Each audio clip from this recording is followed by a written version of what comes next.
Good morning, everyone, and happy St. Patrick's Day to you all.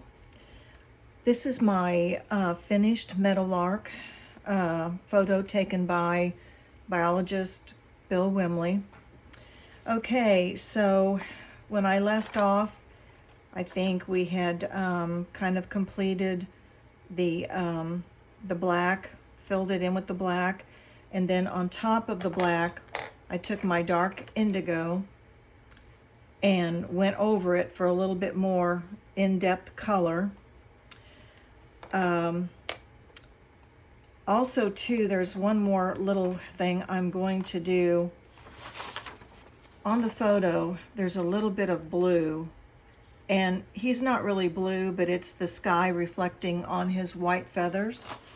So very carefully, I'm going to take a little bit of my light ultramarine 140 and kind of go over a few little areas like that,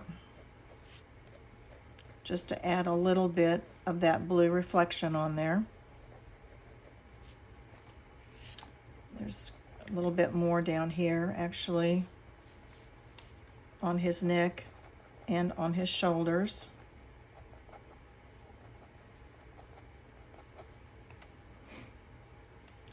It's a little bit on this side, but there's not as much.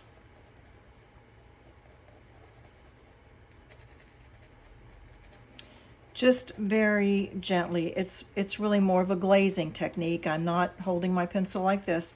I'm holding it on the side, and I'm just very gently going over a little bit of the white.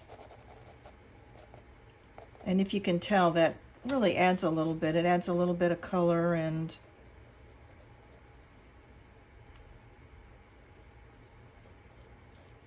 just a little bit up around his eye rings there. Okay, I think that's all I'm going to put on there. Okay, with the grass, regarding the grass, I had two main colors that I used.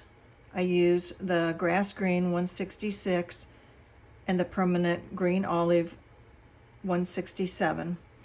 And I varied my grass strokes, as you can see. I made some long, I made some sharp, I made some a little bit darker than others. And then when I got through filling in the base of the grass, if you've also noticed, I did not make the grass straight across.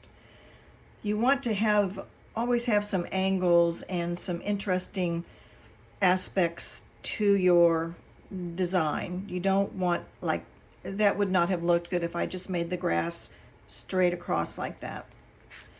It's more photogenic with it being like that.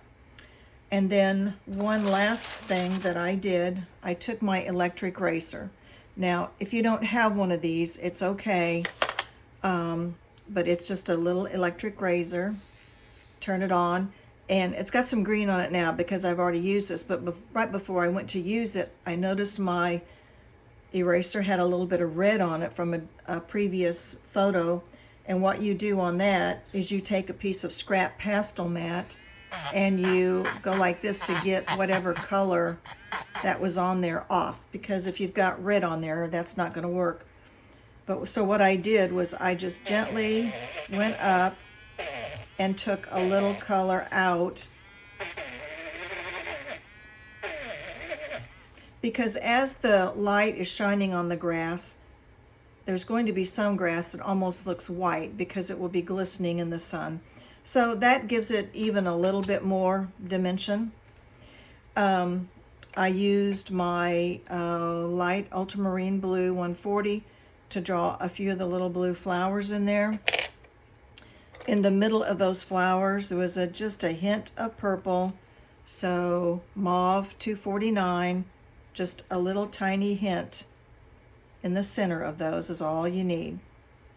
You're not going to give those flowers a lot of detail because they're so far away from you. You're not going to see a perfectly formed flowers. You're just going to get the idea that they're there.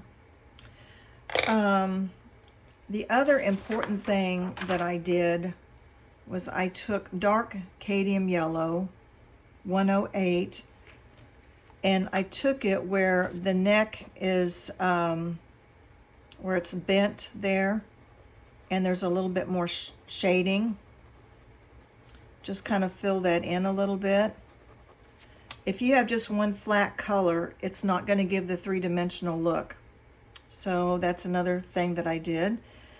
I did take a little bit of white and I went over his breast where there's some light shining on it. The only other thing that is kind of important is the shadow of the bird being down here in the grass. You're going to get a little bit of a green reflection off of that grass. So what I did was I took a few different colors, and you can kind of experiment with that a little bit. I took juniper green 165, or I'm sorry, I think it's 185 maybe, and kind of filled it in to give it some of the shading. I also used just a little bit of Cold Gray 5 and kind of went in over that. And then I did take several of my cotton buds and blended it in. It's important that you blend those colors together, especially where this dark yellow meets the light yellow. You don't want any kind of a line there. Just blend. Blend and blend and blend. Okay, and I really think that is about it. I might take a clean cotton bud where I've put that light blue at, and maybe just barely touch it to put the color into the pastel mat. I don't really want to dig it in. I just want to give it the effect that. Also too, this isn't necessary, but if you have any pastels at all, this is the white soft pastel. It's not a colored pencil, it's a pastel. And I took it and I just gently put just a little bit right there on his beak, just to show the highlight. So that's it.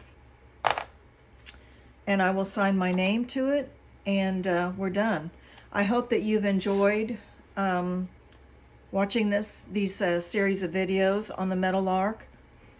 And if you have any questions whatsoever, please feel free to message me, and I will try to answer those. Thank you so much.